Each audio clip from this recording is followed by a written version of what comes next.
बने, जहां से हरिवंश राय बच्चन, फिराक गोरखपुरी, अकबर इलाहाबादी, धर्मवीर भारती और सूर्यकांत त्रिपाठी निराला जैसे विश्वविख्यात कवि और शायर हमारे देश को दिए हैं।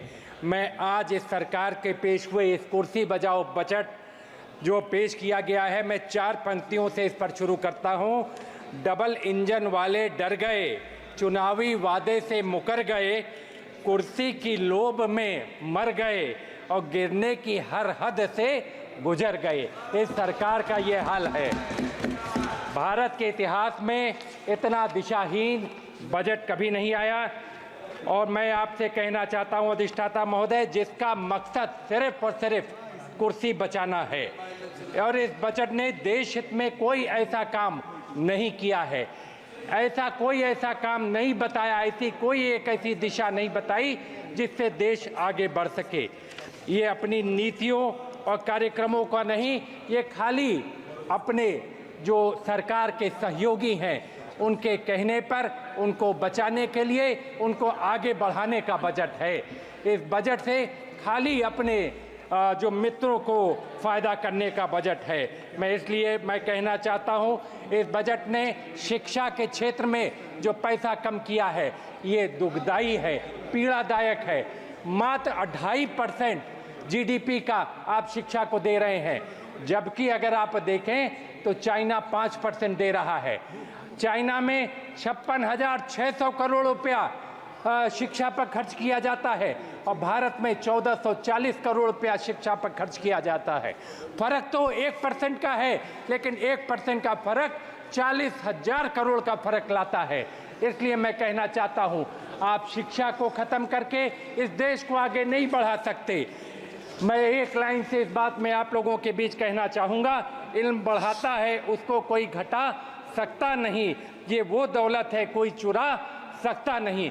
अगर आप अपने जो है नौजवानों को, अपने क्षेत्र के, अपने देशवासियों को अगर शिक्षा अच्छी देते, अगर शिक्षा का बजट 6% जीडीपी पर ले जाते तो कहीं न कहीं ये देश आगे बढ़ता। लेकिन इस सरकार ने इसको कम करने का काम किया है। इसका फोकस शिक्षा नहीं है, इसका फोकस स्वास्थ्य नहीं है। स्वास्थ्य का ये हाल है कि अगर आप प्रयागराज में बीमार हो जाएं तो कोई अस्पताल नहीं मिलता है। पूरे देश में आप एम्स बनाने की बात करते हैं, लेकिन प्रयागराज को एम्स देने की बात आप नहीं करते। प्रयागराज के साथ, पूरे उत्तर प्रदेश के साथ सौतेला व्यवहार किया गया। उत्तर प्रदेश को विशेष पैकेज दिया जाना चाहिए था। बुंदेलखंड का क्षेत्र हो, पूर्वांचल का इलाका हो, जो पूरे देश में सबसे पिछड़ा हुआ है, अगर आप लोगों ने वहां पर अगर विशेष पैकेज दिया होता तो आज आपकी ये दशा नहीं होती। पूरा बुंदेलखंड हारने का काम किया, पूरा पूर्वांचल हारने का काम किया। इसलिए मैं आप लोगों से कहना चाहता हूं, साथियों, सुनने का भी मादा रखिए। हम चीन से मुकाबला करने की बात करते हैं, एजुकेशन पर खर्च लगातार कम होता जा रहा है। ऐसी दशा में मैं आपके माध्यम से सरकार को बताना चाहूँगा, सरकार आम आदमी का दर्द नहीं समझती, आम आदमी की शिक्षा और विकास पर ध्यान नहीं देती। ये चाहे जितनी कोशिश कर ले अपनी कुर्सी बचाने की, जनता की जब आह निकलती है तो बड़ी बड़ी हुकूमतों को हिला देती है। आपको समझना चाहिए, जनता की आज आह निकल रही है। आज मध्यम वर्ग करा रहा है। जिस तरीके से इंडेक्सेशन कॉस्ट आप लगा रहे हैं, इंडेक्सेशन आप खत्म कर रहे हैं, आपने लगाकर जो है खत्म किया। पिछले रास्ते से आप इनहेरिटेंस टैक्स लाने का ये जो आप प्रयास कर रहे हैं, ये मध्यम वर्ग इस चीज़ को समझता है। आज मध्यम वर्ग परेशान किससे है?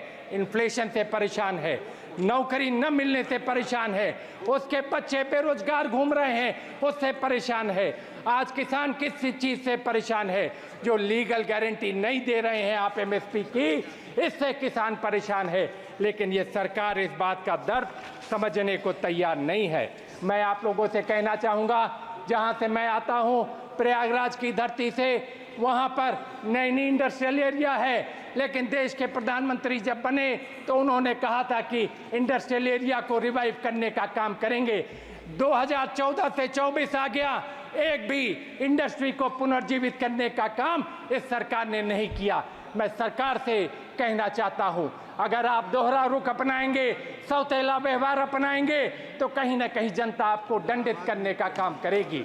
इलाहाबाद के साथ कोल जाति को जनजाति का दर्जा देने की बात मुलायम सिंह यादव और अखिलेश यादव की सरकार ने कही थी, उसका प्रस्ताव भेजा था, लेकिन आपकी सरकार ने कोलों को जनजाति दर्जा देने की बात नहीं की। मैं आप लोगों से कहना चाहता हूं, 17 जातियों को जनजाति का दर्जा देने की बात उत्तर प्रदेश की विधानसभा में पास करके भेजा था अखिलेश यादव जी और मुलायम सिंह यादव जी की सरकारों ने, लेकिन इस सरकार ने 17 जातियों को जनजाति का दर्जा नहीं दिया।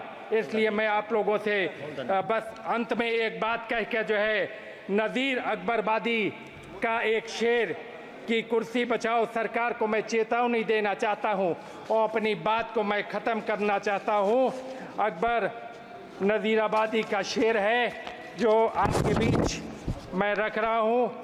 क्या मसनद तकिया मुल्क मकान, क्या चौकी कुर्सी तख्त छत्तर, सब ठाट पाट पड़ा रह जाएगा जब लाद चलेगा बंजारा। इसलिए मैं साथियों, मैं आप लोगों से कहना चाहूँगा, इस सरकार को जो किसान विरोधी बजट है, नौजवान विरोधी बजट है, महिला विरोधी बजट है, जो शोषित और वंचित वर्ग के खिलाफ ये बजट है, इसका हम लोग पुरजोर विरोध करते हैं। जातिगत जनगणना की बात करते हैं, देश में जनगणना की बात करते हैं, और इसके साथ आपका आभार अधिष्ठाता महोदय। बहुत बहुत धन्यवाद। बहुत बहुत